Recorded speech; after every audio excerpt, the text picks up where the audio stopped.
செம்மண் கலவை நல்லா எடுத்துக்கிறீங்க. அதில் நல்லா ஒரு 2 கைப்பிடி அளவுக்கு மண்புழு உரம் இல்லை அப்படின்னா மாட்டுச்சாணம் தொழு உரம், ஒரு கைப்பிடி அளவுக்கு கோகோபீட்டை வந்து ஆட் பண்ணிக்கிறோம்.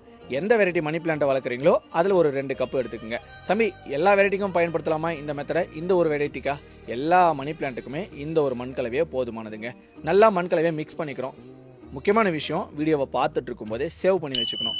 ஒவ்வொரு டைமும் வந்து மணி பிளான்ட்டுக்கான வீடியோவை நம்மளோட ஐடியில் தேட முடியாது. பிகாஸ் நிறைய டிப்ஸை வந்து கொடுத்துட்டே இருக்கோம். ஒவ்வொன்றுத்தையும் எப்போ அப்லோட் பண்ணுறோன்னு தெரியாது போயிடுங்க. அண்ட் முக்கியமான விஷயம், நம்ம எடுத்து வச்சிருக்க அந்த ஹேங்கிங் பாட்டில் ஒரு பாதி அளவுக்கு மண் நிரப்பிக்கிறோம். நம்ம எடுத்துகிட்டு வந்தோம் தெரியுங்களா மணி பிளான்ட்டு, அதை பிரித்து அதுக்குள்ளே வச்சுக்கிறோம். ஒரு 2 பாட் அளவுக்கு எடுத்தால் போதும், ஒரு ஹேங்கிங் பாட்டை வந்து உங்களால் ரெடி பண்ணிட முடியும்.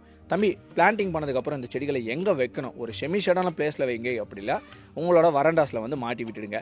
2 நாளைக்கு ஒரு முறை கண்டிப்பாக தண்ணி ஊற்றிட்டே இருங்க. அதுக்கப்புறம் உங்களோட செடிகள் நல்லா சூப்பராக வளர ஆரம்பிச்சிடும். வளர்ந்ததுக்கப்புறம் மாதத்துக்கு ஒரு முறை NPK ஃபெர்டிலைசரை 1 கிராம் 1 லிட்டர் வாட்டரில் மிக்ஸ் பண்ணி செடிகளுக்கு